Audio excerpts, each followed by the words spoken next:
Hey, sis. Hi. Y'all see you looking at the sign. You see your nationality on this line? Judah. You're Judah, from the tribe of Judah, right? So, in the Bible, God gave us names. He said, you are Issachar. He said, you are Judah. He said that for our disobedience to God, that we will be placed in the land, not our home, right? That for these curses that will happen to us. So, as I got you here, to both you guys together today, I want you to listen to this. Go to Jeremiah 50, verse 33. All right? So the words are written for you. The words are written for the so-called blacks, Hispanics, and Native Americans. Right? Read that. All right? You got Judah, and we have Issachar. Read. The book of Jeremiah, chapter 50 and verse 33. Thus saith the Lord of hosts, the children of Israel and the children of Judah were oppressed together. So we were oppressed together. Here in America, we're dealing with the same curses. Both these curses happen to us, Judah and Issachar. Right? Let's go back to Deuteronomy 28:15. For our disobedience to the Most High God, for us refusing to listen to God, he said these curses will be placed upon you. Go to verse 16. The book of Deuteronomy, chapter 28, verse 16. Cursed shalt thou be in the city. So we will be cursed in the city. What's one of the curses that's laid upon our people today? All right, so one of the curses that we're dealing with is staying in the worst part of the city. We're always in the worst part of the city no matter where you go. Right. You're either going to find Mexicans there. You're going to find Native Americans there. Right. You're going to find Judah there. Why? Because these are curses for our disobedience. For us refusing to listen to God's words. For us refusing to obey all his laws. 28 and 15. The book of Deuteronomy, chapter 28, verse 15. But it shall come to pass, if thou wilt not hearken unto the voice of the Lord thy God. He said this will happen to you. These things will occur if you do not listen. Do our people listen to God's words? We have a Bible run on top of our counters, but we refuse to open it. It collects dust. Read it again. But it shall come to pass, if thou wilt not hearken unto the voice of the Lord thy God, to observe, to do all his commandments. To observe and do all his commandments. Every single one, not just pick and choose. As you go to the Christian church, they tell you to pay tithes, but the law's done away with. They pick and choose what they want you to hear, right? Read. And his statutes, which I command thee this day, that all these curses shall come upon thee and overtake thee. And it said these curses will overtake our people. Why? Because we refuse to listen. All right, let's go down to, Deuteronomy chapter 28, verse 68. And the Lord shall bring thee into Egypt again with ships. So how did our people get here? What do you say? Oh, by a ship, right? Our people got here by a ship. So they brought us, Judah, here by ship. They got the so-called Mexicans, they took them to Europe by ship. These curses apply to all of us today. Read. Read that part again from the top. And the Lord shall bring thee into Egypt again with ships. Now, our people never seen Egypt. So the Bible gives us a definition of what Egypt is, right? Read. You got that in Deuteronomy? Deuteronomy chapter 5, verse 6. I am the Lord thy God, which brought thee out of the land of Egypt, from the house of bondage. What do they call Egypt? The house of bondage, which is another name for what? Slavery. Another name for slavery. So our people were brought into slavery by ships. Your people were taken to Europe by ships. For what? To be slaves, to work for another people. Read. The book of Deuteronomy, chapter 28, verse 68. And the Lord shall bring thee into Egypt again with ships, by the way whereof I spoke unto thee. Thou shalt see it no more again. It said you'll never see your homeland again. Our people have never been to Jerusalem. They've never been there. Our people don't even know where Jerusalem is. You know what I'm saying? You have no clue. Because why? We've never been there. He said we'll see it no more again, right? Read. And there ye shall be sold unto your enemies. Wait, he said what? Ye shall be sold unto your enemies. We'll be sold into our enemies. Our enemies. People that will hate you and people that will hate you. Read. For bondmen and bondwomen. Who are we sold to? Huh? We were sold for slaves to who? To the white man.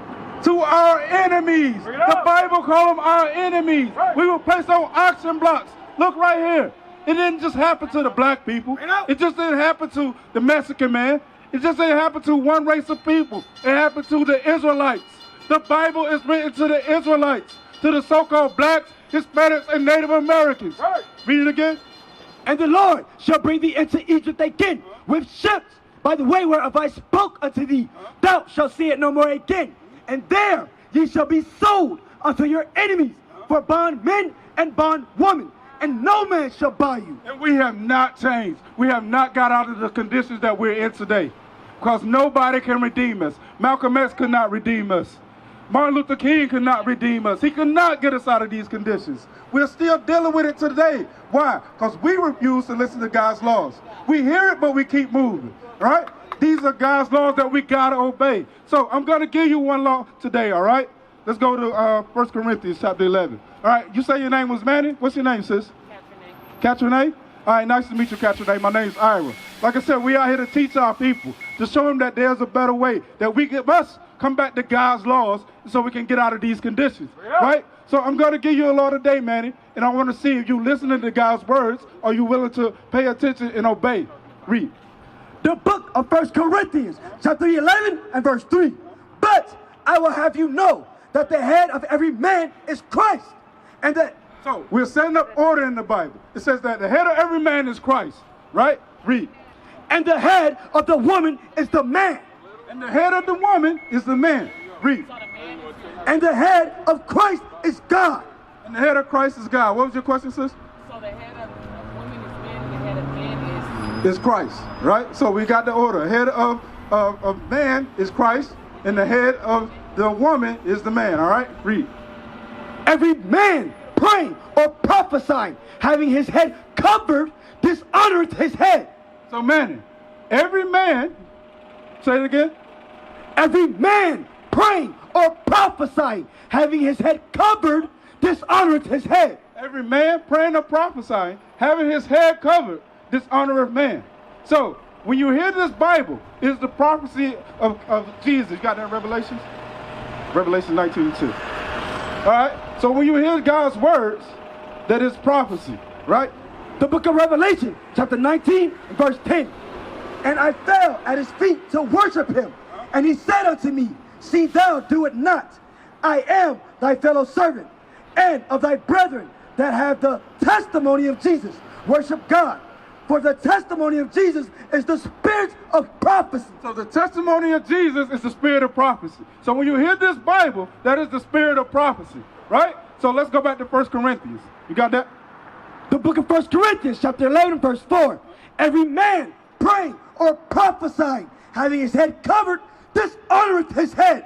Every man praying or prophesying, having his head covered, dishonoreth his head. So who is the man's head?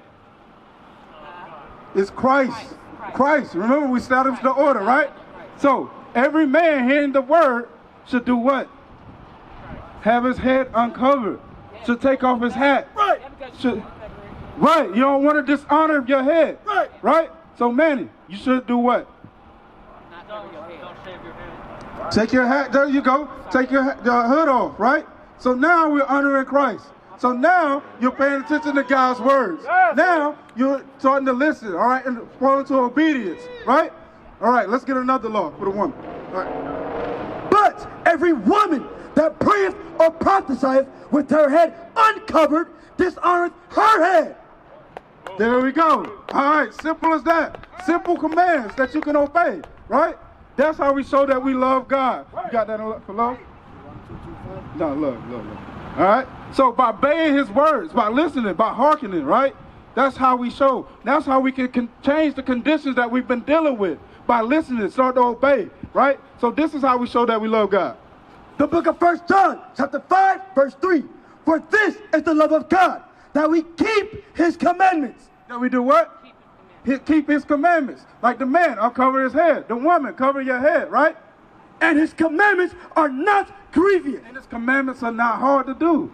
It's just simple as that. It's by removing your hat or covering your head up. That's something that we got to do. Pay attention to God's words and listen. Start up doing obedience, right? Bring it out. Let's go back. All right? By our obedience, that show that we are listening, that we are hearkening, right? That show that we want to change, right? Deuteronomy chapter 22 and verse 5. The woman shall not wear which pertaineth unto a man. So it says the woman should not wear what pertains to a man. What's something that a woman wears that pertains to a man? Say it again. Boxers, pants. Sis, look. Oh, okay. Right. Okay. Pants, right? Okay. If I was to see you and I just see you from the bottom and I seen just your legs, how would I tell the difference? Right. So by changing the way we dress, changing our appearance, right? Read it again. The woman shall not wear which pertaineth unto a man, neither shall a man put on a woman's garment. Right. And you used to see that man dressed in a woman's garment, you'd be like, that'd be weird, right? I was like, don't do that. We don't do that. And neither should the woman wear pants. Okay, you want me to make this better? But when you get an opportunity, get to some dresses, sis. Change. You know what I'm saying? Change your appearance. That's how we listen to God's laws. Now, as I'm sitting here looking at you today, I see you got a cross. I see you got a cross on your neck, right? What does that cross mean to you? It just means safety, it just means help, it just means as long as you're watching over me, this has nothing to do with my belief. It has nothing to do with your belief. You know, 'cause I believe So why do you wear it? Because it's like protection, it's just a protection. All right, Like, got it's like it. God carrying me, like the foot. The book of Habakkuk, chapter 2, verse 18. What profiteth the graven image? So that what you're wearing right now, that's a graven image. So it's asking you, what does that do for you? You said it gives you protection. All right, read. What profiteth the graven image that the maker thereof hath graven it, and molten image, and a teacher of lies. Teaches us lies. That cross has nothing to do with Jesus. It has nothing to do with him. It was used for his execution, right? Read. That the maker of his work trusteth therein to make them idols. It's just an idol. It's idolatry.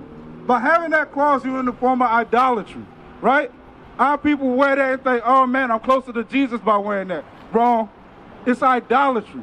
He says, what is that, Exodus? Somebody just told me that the other day. Deuteronomy 7:25. Listen to this, sis. The book of Deuteronomy, chapter 7, verse 25. The graven images of their gods shall be burned with fire. So the graven images shall be burned with fire. Read. Thou shalt not desire the silver or gold that is on them, nor take it unto thee, lest thou be snared therein. For it is an abomination to the Lord thy God. It's an abomination to God. God hates that thing that you're wearing. It does nothing for you. It is an image. It is idolatry. Right? I don't want you to be in the street, though. All praises, sis. All praises. So, Manny, right? You see that we're willing to change. We see that we're willing to convert. The sister took off her cross. So you got another one on right there. All right? But what should the man do? Right? As you learning these things, what's commandment for the man? You got it in Leviticus. All right? So, Manny, how old are you? In your 20s, right? So, Manny in his 20s should start growing his beard. Read that. The book of Leviticus, chapter 21, verse 5. Thou shalt not make baldness upon their head, neither shall they shave off the corners of their beard. So, Manny, as your beard grows, let it grow.